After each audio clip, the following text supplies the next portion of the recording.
গ্রহণযোগ্য হয় নাই। তাদের বাপ-দাদারা মুশরিক ছিল, তাদের বাপ-দাদারা কাফের ছিল, পৌত্তলিক ছিল।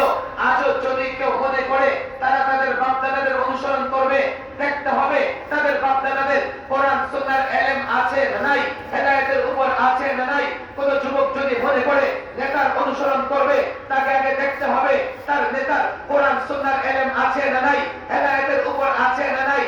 কোন মুরিদ যদি মনে করে পীরের অনুসরণ করবে, আগে দেখতে হবে সেই পীর লেবাসদারি কিনা, সেই পীর ভণ্ড কিনা, সেই পীর গাঁজাখোর কিনা, সেই পীর আল্লাহ নবীর সুন্নাহর উপর আমল করে কিনা।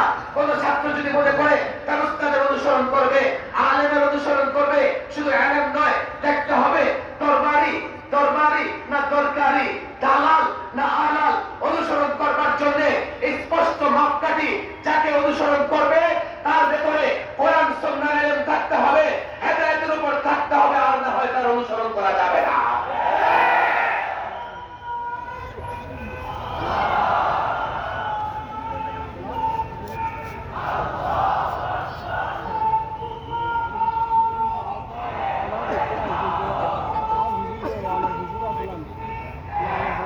সময় হাতে কম, স্লোগান না,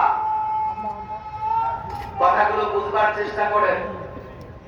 আমরা উদার, আমরা সহনশীল, এটা ইসলাম, ইসলামী জ্ঞান।